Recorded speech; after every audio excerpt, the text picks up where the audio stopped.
C'est tout. T'es sûr?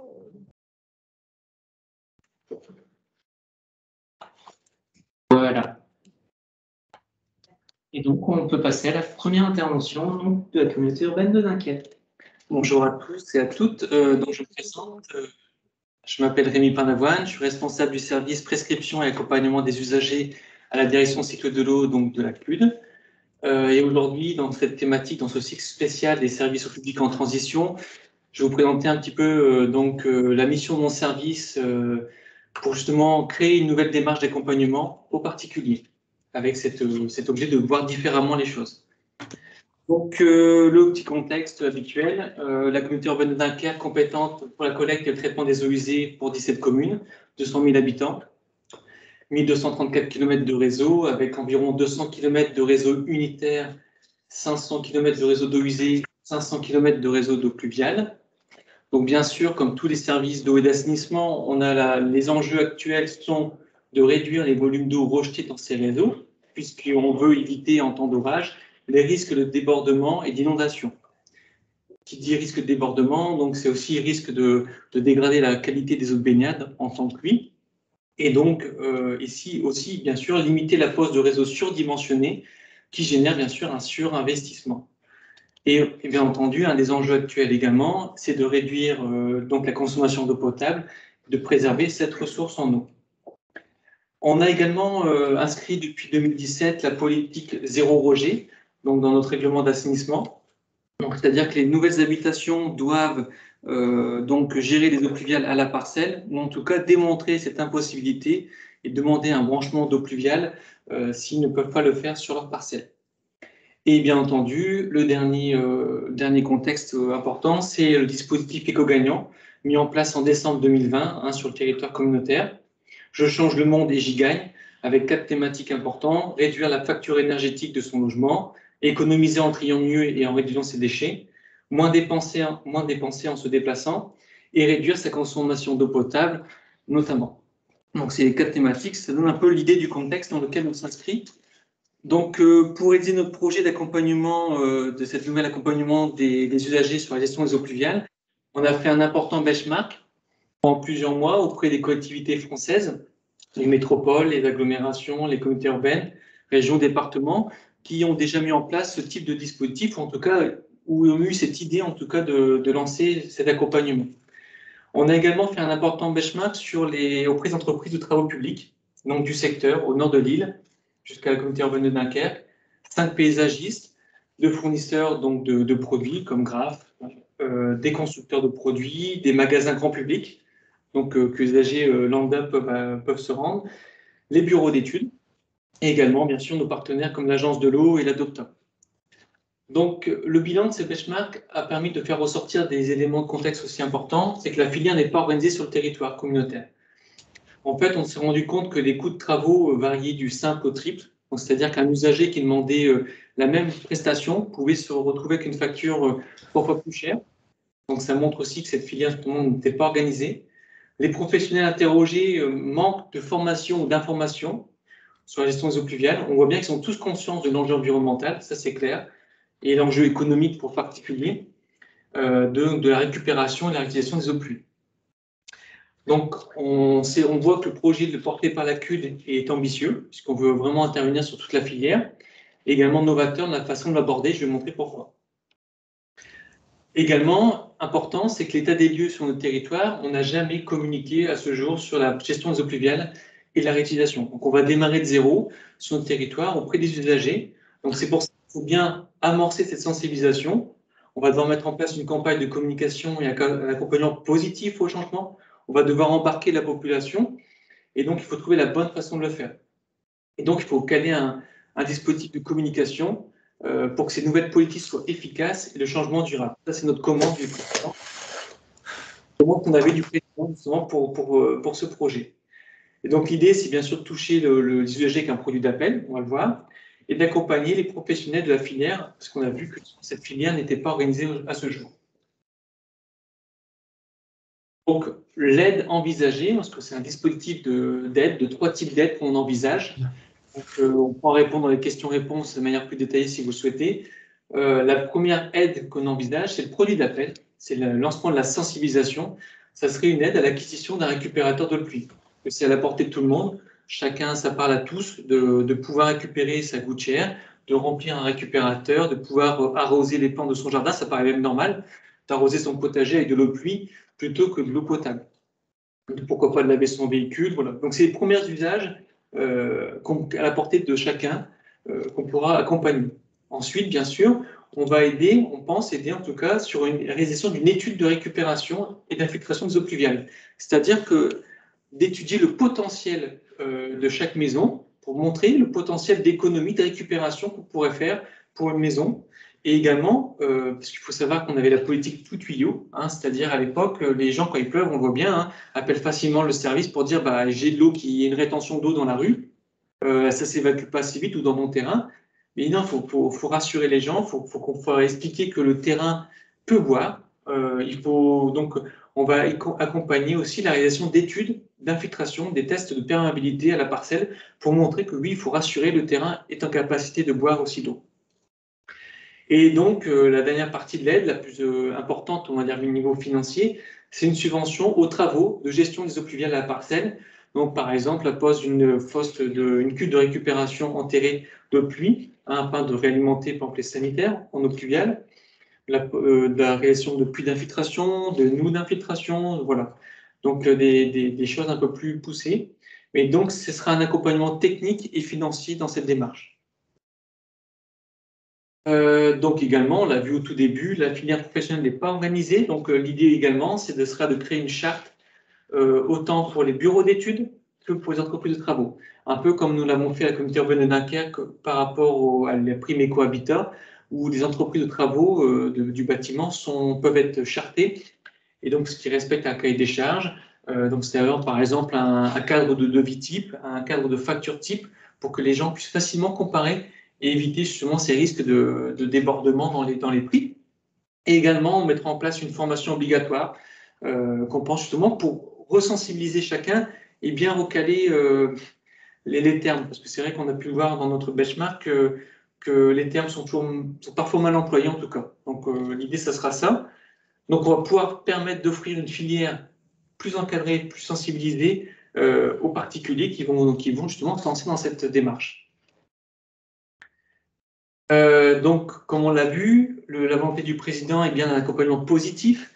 Moi, je suis ingénieur technique, donc comment accompagner un côté peut-être réglementaire sans avoir ce côté trop obligatoire. Donc, on a voulu mettre en place, c'est le cas dans le cadre de l'éco-gagnant, donc je change le monde et j'y gagne. On a utilisé deux outils différents pour pouvoir accompagner ce changement d'une manière différente. Donc, le premier outil, c'est la mise en place d'une convention de collaboration de recherche entre l'ULCO et la CUD, donc entre le laboratoire territoire, ville, environnement et société de l'ULCO, justement pour permettre de comprendre les leviers de transformation, les freins, les facteurs de réussite propres à chacune des actions envisagées, pour comprendre justement comment toucher, sensibiliser au mieux le particulier, comment justement faire que ce changement soit durable, pour que des changements justement de pratiques quotidiennes soient sur le fond et pas juste un instant T. Également, donc, ça va s'appuyer sur une analyse sociologique, économique, anthropologique, politique et organisationnelle. Donc pour moi qui suis technicien, c'est vraiment un vrai changement dans la façon de voir les choses pour un service technique, et c'est vraiment intéressant de pouvoir comprendre ces facteurs-là. Donc cette étude pour le déchet est en cours. L'étude de l'eau va commencer prochainement, pendant 1 an également, là-dessus. Et un deuxième point levier qu'on va s'appuyer dessus, c'est la démarche de démocratie locale, pardon, qui a été mise en place à la CUD également. C'est changer la vie ensemble. Donc où il y a eu pas mal d'appels à la population, en tout cas de demandes d'avis de la population. Et dans ce cadre-là, on a aussi cherché 40 familles volontaires, donc dans cette démarche de démocratie locale, pour pouvoir tester et trouver les bons leviers justement pour faire appliquer ces choses-là. Donc 40 familles volontaires ont été choisies et seront accompagnées d'octobre 2021 à juin 2022, avec 4 entretiens réalisés au cours de l'année par un sociologue de l'ULCO, également auprès de la CUD. Et chaque membre de la famille, c'est ça qui est vraiment intéressant, chaque membre de la famille à partir de 10 ans sera interrogé individuellement. Donc on va pouvoir aussi bien toucher et comprendre les déclencheurs d'un enfant que d'un adulte, en fonction des différents types d'âge. Et donc, on va comprendre les freins. Et au cours de cette démarche, entre le deuxième et le troisième entretien, on va reconsulter le comité citoyen. C'est un comité qui a été créé également par le programme Éco-Gagnant, avec les acteurs du territoire, les représentants professionnels, de la société civile, d'associations. Et justement, on va essayer de recomprendre les freins, identifiés pendant les 2 premiers entretiens, et essayer de trouver des solutions. Donc, pour justement appliquer ces démarches éco-gagnants, ces idées justement d'économie et de démarches environnementales également auprès des familles. C'est très intéressant pour nous. Donc, on a hâte de voir ces résultats et d'identifier ces freins pour pouvoir bien les comprendre. Et un dernier point, également, le président avait remarqué, lui, il y a beaucoup d'acteurs sur le domaine de l'eau, sur le territoire. On a beaucoup d'acteurs puisqu'on a beaucoup de thématiques différentes. Et donc, le président a regroupé en début d'année, a créé un comité de l'eau, donc, qui regroupe VNF, l'Agence de l'eau, la DDTM, donc l'État, nous, le GPMD, l'Intercommunal des Watringues, le PMCO, le syndicat de l'eau, et également la GUR, autour de cette thématique de l'eau, parce que chacun, on s'est rendu compte, avait des projets, mais au final, on s'est dispersé, parce que chacun a ses projets propres et un objectif propre. Par contre, on aura une force en communiquant ensemble, en tout cas en regroupant nos actions. Et notamment, donc, le comité d'eau est maintenant présidé par Bertrand Ringot et Marjorie Éloi. Et notamment, donc, un groupe de travail spécifique aux actions de communication et de sensibilisation a été créé et donc est présidé par Marjorie Éloi, donc notre conseiller délégué à la présence et à la politique de l'eau, et composé justement de ses membres, pour justement mettre en place une communication et des actions de sensibilisation bien claires auprès des usagers. Voilà. Après, je pense qu'on abordera un peu peut-être l'année de l'eau qui démarre à la au sucre aussi. On n'a pas parlé de ça, mais c'est vrai qu'il va être inauguré le 20 novembre. Donc, il y a la thématique de l'eau cette année est en plein essor. Et je vais laisser la parole à mon collègue, Fabrice Madouni. Merci.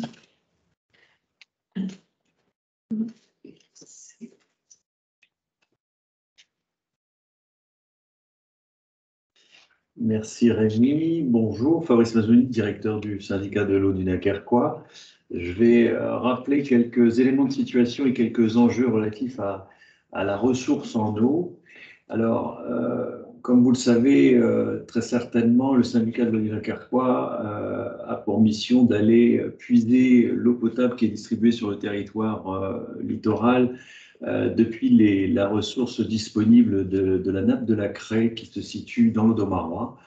Et donc, historiquement, le territoire dunkerquois ne dispose pas de ressources en eau puisqu'il est situé sur la nappe des sables landéniens et qui ne dispose pas donc d'une ressource en eau potable exploitable. Et donc, aller chercher cette eau à 40 km du littoral a bien sûr historiquement imposé une gestion intégrée de la ressource. C'est donc une préoccupation de longue date, avec dès les années 70 la mise en œuvre d'actions remarquables et visionnaires telles qu'un réseau dédié d'eau industrielle, c'est-à-dire une prise d'eau de surface dédiée aux industriels à partir du canal de Bourbourg. Donc c'est une eau non potable et donc distribuer ces volumes d'eau aux industriels permet de préserver la ressource en eau potable. L'exploitation de la nappe de la Craie pour l'alimentation de la population en eau potable par le biais aussi d'une unité de réalimentation artificielle de cette nappe pour en avoir une gestion dynamique à partir d'une prise d'eau brute de la houle. Je vais y venir.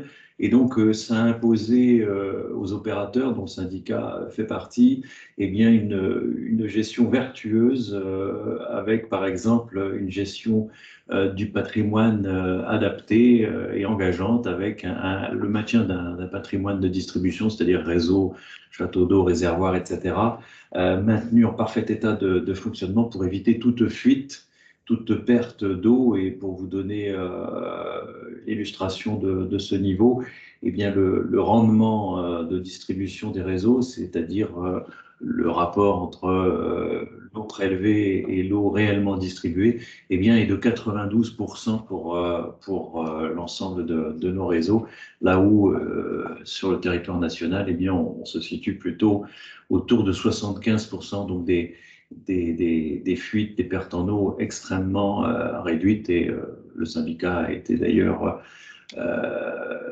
ciblé, illustré en la matière, et figure parmi les 3 meilleures collectivités sur ce sujet.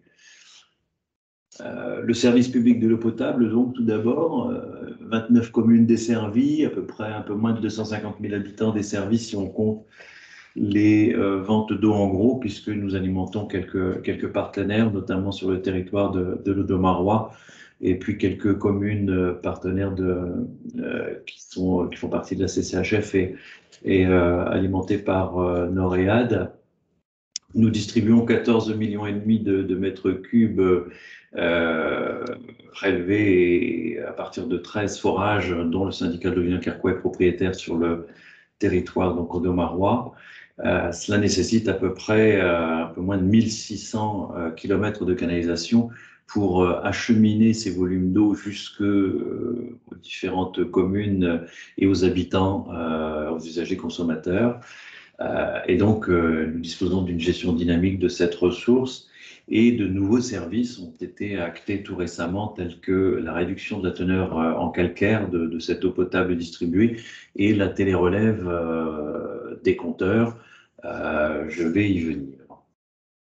Alors, je ne vais pas détailler le système de procédé de réalimentation, simplement pour illustrer le fait que la gestion dynamique de la nappe de la craie consiste tout simplement à prélever l'eau de la houle, la pré-traiter, faire subir un traitement pour faire en sorte d'éliminer toute matière que cette eau de surface pourrait contenir, pour ensuite l'orienter vers un bassin de réalimentation dont vous visualisez la photo en bas de cette diapositive. Et donc, lorsque les niveaux de nappe que nous suivons bien évidemment attentivement par le biais de piézomètres et de piézomètres de référence, et bien lorsque ce niveau durant l'année n'a pas atteint des valeurs satisfaisantes, eh bien nous pouvons anticiper et enclencher le système de réalimentation de la nappe. Nous avons donc un véritable suivi dynamique, et le transfert de ces volumes de la houle jusqu'au bassin de réalimentation permet en fait de forcer l'infiltration de cette eau qui alimente la nappe, et qui permet donc de disposer de niveaux satisfaisants et d'entamer la période dite d'étiage, c'est-à-dire la période estivale, la période pendant laquelle cette eau potable, cette nappe atteint les niveaux les plus bas. Eh bien, cela nous permet d'avoir des niveaux suffisants, des niveaux satisfaisants pour passer cette période d'étiage. Alors, les prélèvements d'eau potable, nous enclenchons le système de gestion dynamique de réalimentation de la nappe sur la base, donc, je l'ai dit, d'indicateurs de suivi de la ressource, l'ensemble de nos systèmes de captage de données avec un réseau de piézomètres. La réalimentation n'est pas quelque chose de systématique, elle est mise en œuvre à partir du moment où les niveaux de la nappe, de recharge de cette nappe ne sont pas atteints correctement. L'automne 2017, 430 000 m3 ont été nécessaires, mais vous le voyez, en 2019, qui a été une année sèche, eh bien, nous avons réalimenté près de 2,5 millions de mètres cubes, prélevés donc en eau de surface, pré-traités et réinjectés dans la nappe pour disposer de niveaux satisfaisants. On a une recharge qui s'effectue de manière relativement rapide, puisque au bout d'un mois, nous avons un niveau qui peut être remonté de plus de 7 mètres contre 1 mètre pour une recharge dite naturelle. Sur le graphe de droite, vous visualisez les différents niveaux de prélèvement. Donc, en bas du graphe, les périodes de mise en œuvre de cette recharge artificielle. Et vous voyez qu'à partir des années 2010, eh bien, cette recharge s'effectue de manière plus précise, plus pointue, plus affinée. Sur la courbe du haut, vous visualisez les différents prélèvements annuels. Et donc, vous observez qu'à partir des années 2000, 2010, eh bien, une forte baisse, une forte diminution des consommations a été opérée pour se stabiliser autour de 14 millions, 14 millions et demi de mètres cubes de prélèvement. Et la première limite matérialisée par une barre rouge au-dessus permet d'identifier l'engagement du syndicat de l'eau dunkerquois de prélèvement limite que nous n'atteignons plus depuis donc les années 2010. Le syndicat a développé assez tôt, dès 2012, une modélisation numérique de la nappe qui constitue son système d'alimentation pour disposer d'une parfaite connaissance de l'hydrosystème. Il s'agit là d'une véritable démarche scientifique. Cette modélisation a été mise à jour dans les années, en 2019 pour permettre de disposer de valeurs actualisées. Et donc cette parfaite connaissance de l'hydrosystème nous permet un suivi affiné de la réaction de la nappe en fonction donc des éléments météo et permet de cibler de manière très affinée, comme je le précisais, eh bien, la nécessité ou non d'avoir une gestion dynamique à mettre en œuvre. À noter qu'en période de basse eau, la réalimentation, le système de réalimentation dynamique sécurise aussi l'ensemble de l'hydrosystème du territoire audomarois, dont le marais audomarois et les Cressonnières font partie. Alors un autre enjeu pour ce qui concerne l'eau potable consiste à sécuriser cette alimentation puisque, vous l'avez compris, on ne dispose que d'une seule source exploitée par le biais de 13 forages de prélèvement, mais située sur la nappe dite nord de Marois. Et donc une seule ressource permet d'alimenter l'ensemble des 250 000 habitants que j'ai cités tout à l'heure, et en particulier le territoire dunkerquois.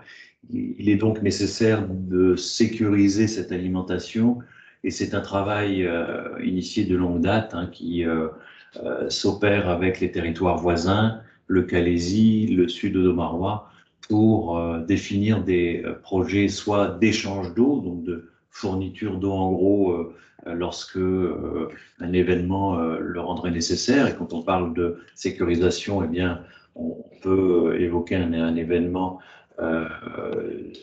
soit une défaillance technique, soit une malveillance, mais en tous les cas, une pollution accidentelle encore. Mais en tous les cas, il est nécessaire de pouvoir sécuriser cette ressource par le biais d'échanges d'eau ou de création de nouveaux forages. C'est un travail qui se mène en parallèle de l'ensemble des différents projets portés par le syndicat. Alors, je l'ai évoqué tout à l'heure, le syndicat de l'eau dunkerquois va mettre en œuvre des projets innovants, de nouveaux services aux usagers, une valeur ajoutée qui sera apportée au service de l'eau potable pour une transformation des comportements, une adhésion des habitants à, par exemple, l'eau de boisson, l'eau distribuée en tant qu'eau de boisson. Le premier projet consiste à décarbonater l'eau distribuée, c'est-à-dire tout simplement réduire la concentration en calcaire, la teneur en calcaire.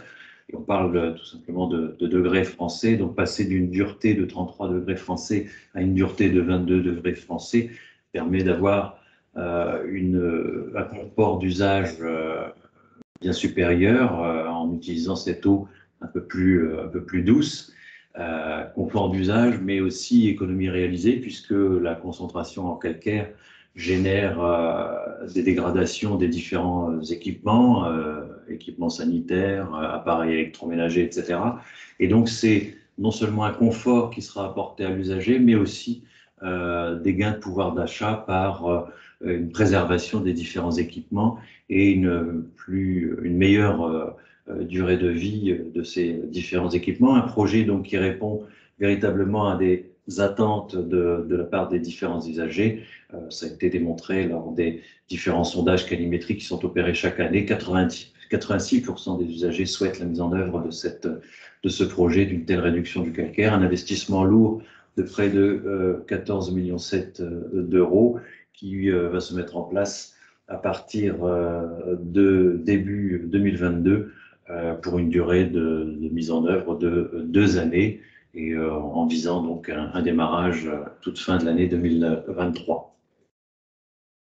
La télérelève généralisée, un autre projet très attendu par les habitants aussi. Il s'agit d'un outil innovant et incitatif pour les économies d'eau, puisqu'il permet un suivi fin quotidien des consommations et en tous les cas, le point le plus important, de disposer d'alertes en cas de détection de surconsommation et donc bien évidemment en cas de fuite. Et donc l'usager disposera d'une information immédiate. Il sera contacté selon le choix qu'il aura opéré par SMS, téléphone, mail ou tout autre élément qu'il aura souhaité. Ça peut être par courrier pour ceux qui ne disposent pas d'éléments informatiques. Actuellement, 13 000 professionnels et usagers bénéficiant pour les usagers bénéficiant de la complémentaire santé solidaire disposent déjà d'un compteur télérelevé. Donc, il s'agit de compléter ce dispositif par la mise en œuvre de 70 000 compteurs télérelevés. Une action qui va s'opérer durant les 2 années qui suivent, 2022-2023, pour remplacer ou équiper les différents compteurs donc de cette télérelève. Un outil vecteur d'évolution des comportements, c'est important, avec une adhésion à la démarche de gestion optimisée de la ressource, une maîtrise des consommations, un budget maîtrisé bien évidemment, donc source d'évolution du pouvoir d'achat et qui bien sûr permet d'inscrire le territoire dans un avenir numérique. Le service public de l'eau industrielle, maintenant, donc un élément complémentaire, un service public qui permet de préserver la ressource en eau potable. Donc, il s'agit d'une prise d'eau de surface dans le canal de Bourbourg, comme je le disais, qui permet d'alimenter 14 industriels majeurs du territoire du grand port maritime de Dunkerque.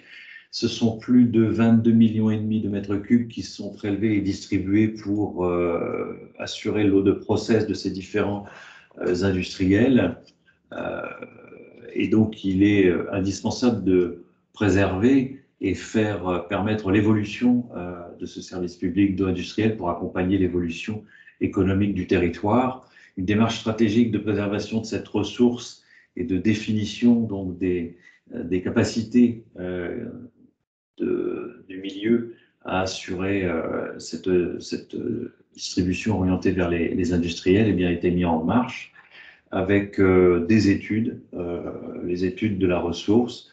Rappelons l'étude menée par l'Agence de l'eau à l'échelle du bassin Artois-Picardie qui dispose d'un chapitre sur la gestion quantitative, l'étude de l'Institution des Watringues qui intègre une étude transversale avec un volet ressources et une étude portée par le syndicat de l'eau dunkerquois de définition des volumes d'eau industriels disponibles et l'actualisation de l'autorisation de prélèvement en collaboration avec les services de l'État. Un bilan hydrologique optimisé par rapport à la situation actuelle à l'échelle donc de l'ensemble du système de la grand gabarit, puisque cette eau de surface prélevée au canal de Bourbourg, bien évidemment, provient en amont du bassin sud de Haut-de-Marois.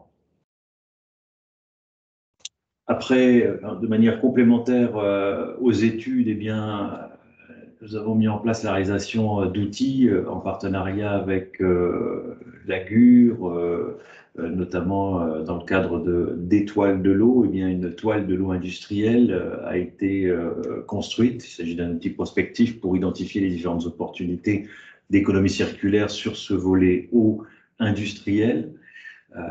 Et Sandrine en touchera un mot tout à l'heure. Une démarche Epiflex à laquelle nous avons bien évidemment contribué pour ce qui concerne le volet eau. Alors la démarche Epiflex concerne l'économie circulaire des différents flux à l'échelle du territoire du grand port maritime de Dunkerque. Mais sur le volet eau, il s'est agi de réaliser un focus sur la valorisation de chaleur fatale disponible sur le territoire du grand port maritime pour produire une eau osmosée à partir non plus d'eau potable, non plus d'eau dite industrielle, mais à partir d'eau sortie de process, c'est-à-dire à partir d'eau déjà utilisée par les industriels, en substitution donc de ces différentes ressources que nous essayons donc de préserver.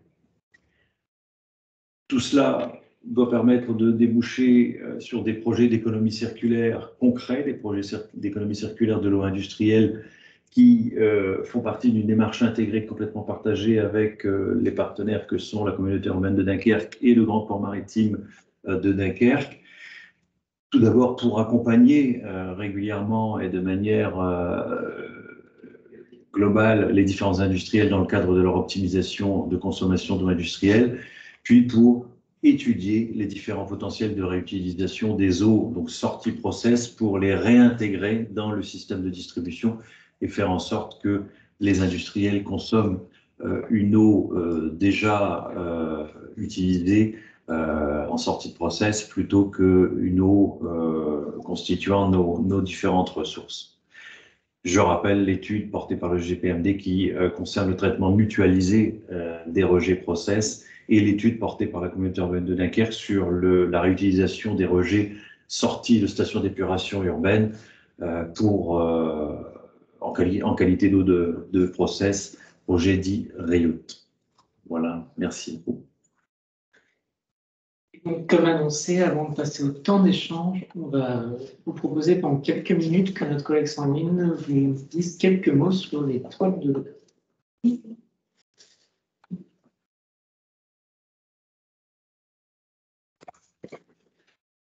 Alors, bonjour à tous, je vais vous présenter l'étoile de l'eau aujourd'hui.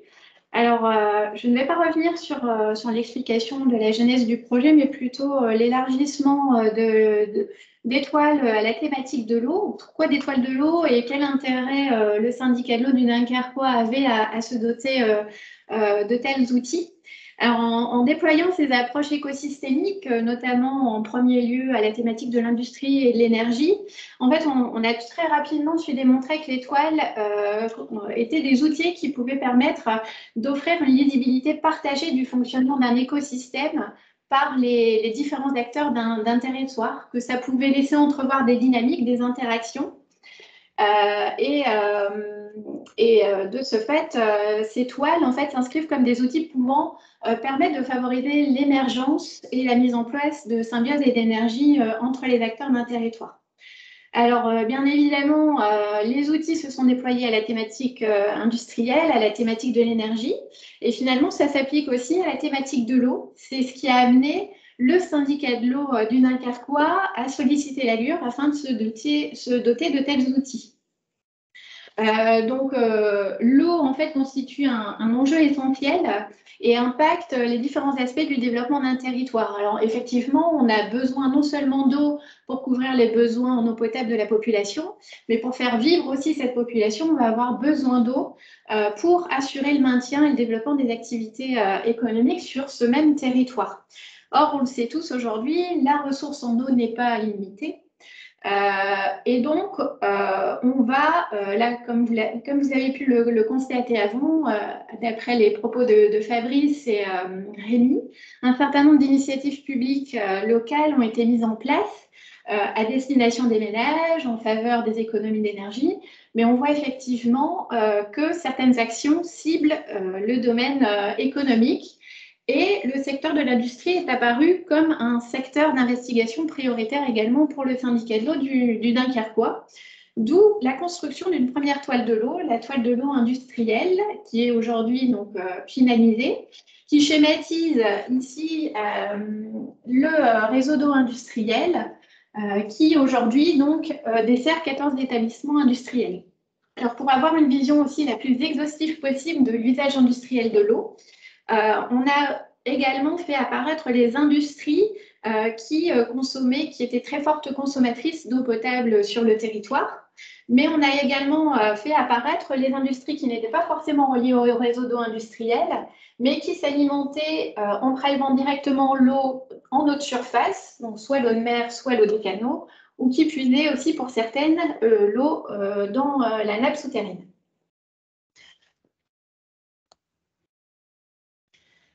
Ici, donc cette seconde toile, c'est la toile de l'eau potable. Cette toile de l'eau potable, donc, elle est en cours de consolidation actuellement et en cours de mise en forme en interne au sein de la cure. Et donc, en complément des volumes d'eau potable prélevés à des fins industrielles, on y a aussi ajouté et fait figurer les différentes répartitions de consommation d'eau potable par secteur d'activité, tout secteur d'activité confondu. Alors, soit sous la forme d'entités, on va bien évidemment retrouver les industriels, mais on va aussi trouver, par exemple, des équipements de santé, la consommation des équipements sportifs, par exemple, soit sous la forme d'agrégats, où on va pouvoir indiquer, par exemple, les consommations globales domestiques ou encore agricoles. Alors, cette toile de l'eau industrielle et cette toile de l'eau potable, elles vont nous donner en fait un aperçu du petit cycle de l'eau. Et donc, nous, il nous fallait aussi élargir nos réflexions à l'échelle du grand cycle pour nous permettre aussi de visualiser le fonctionnement de la ressource en eau dans sa globalité et d'essayer d'entrevoir quelles étaient les relations aussi avec le milieu et les territoires voisins, d'où la construction de cette toile de l'hydrosystème qui aujourd'hui est en cours de construction avec l'ensemble des partenaires de l'eau. Alors bien évidemment, toutes ces toiles ne peuvent se construire qu'avec l'apport et la contribution de l'ensemble des partenaires et des acteurs de l'eau, dont le syndicat de l'eau du Dunkerquois et la communauté urbaine de Dunkerque, que je remercie tout particulièrement aujourd'hui d'être ici, et qui apportent en fait leur expertise tout au long des phases de co-construction de ces outils. Alors, effectivement, on a collecté un certain nombre de données qui ont été aussi complétées dans le cadre d'une enquête qui a été réalisée auprès des industriels, de manière à pouvoir aussi approfondir nos connaissances sur les répartitions des volumes d'eau consommés par type d'usage, sur les caractéristiques de l'eau en entrée et en sortie de process, de manière aussi à cerner beaucoup plus finement et précisément les qualités d'eau requises pour l'ensemble des besoins industriels. Donc, on a compilé l'ensemble de ces données et aujourd'hui, donc pour cette toile de l'eau industrielle, on peut déjà la mobiliser pour rechercher des opportunités en faveur de l'économie circulaire de l'eau. Alors tout à l'heure, Fabrice évoquait le projet Epiflex. Je ne reviendrai pas sur la description de ce projet, mais la GUR a effectivement été associée en y apportant toute sa contribution. On a d'autres exemples pour lesquels on a utilisé l'étoile de l'eau, mais en tous les cas, j'en ai terminé pour cette petite présentation d'étoiles. Sachez juste pour information, Rémi l'évoquait aussi tout à l'heure, une prochaine saison eau va venir être organisée sur le territoire, à l'occasion de laquelle Fabrice et moi co-organiserons un événement pour présenter officiellement l'outil. Donc, on n'a pas encore de date réellement fixée, mais on n'hésitera pas à revenir vers vous pour vous communiquer les informations nécessaires. Voilà, je vous remercie beaucoup de votre attention. Merci beaucoup, Sandrine. Alors, comme on vous le disait, on va prendre une dizaine de minutes pour un temps de questions-réponses. Alors, je vais inviter nos intervenants